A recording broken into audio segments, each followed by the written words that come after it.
Now, she led the successful campaign to put a woman's image on the £10 note. But feminist campaigner Caroline Criado-Perez has found herself the victim of an abusive backlash. She was targeted by a succession of vicious messages on Twitter, including threats to rape and murder her. The abusive tweets began on Wednesday, soon after it was announced that an image of the author Jane Austen would appear on the newly designed banknote. Ms. Criado-Perez reported them to the police after receiving about 50 abusive tweets an hour for about 12 hours. Now, Twitter has said it's looking at ways to simplify the reporting of abusive tweets. But we're joined now by Caroline Criado-Perez.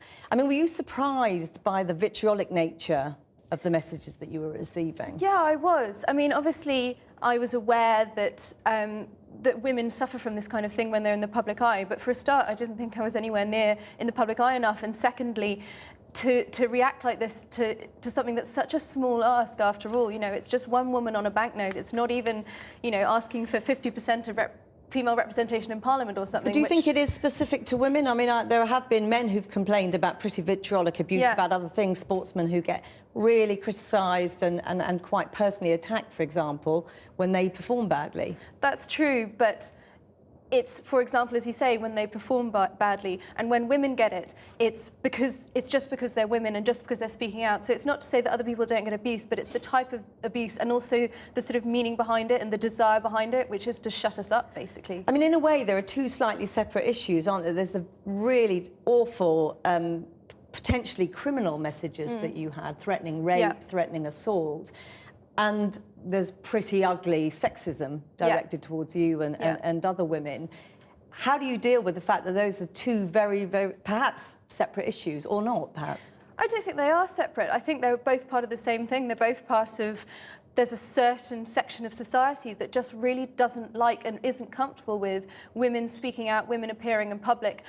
In many ways, it makes me feel that the campaign was even more important than perhaps we'd realised, because it shows that if such a small thing can cause such a huge negative reaction, then it just shows how far we still have to go. So are you saying that insulting women is the same as threatening to rape them? Because clearly there's another backlash online about exactly this, isn't there? Absolutely not saying that, but I'm saying it's all part of the same thing. It's all part of the same sense that women don't belong in the public sphere, and it depends how strongly you feel about that. Do you feel about that so strongly that you want to shut her up by threatening to rape and kill her and publishing her address online, or do you want to shut her up by just trying to belittle her and patronise her? It's all, you know, with the same intention behind, but I suppose it's different levels of how far you want to take it, and I suppose really how depraved you are. I mean, there's an argument that these men are pretty pathetic, aren't they? And you shouldn't rise to it, you should ignore them.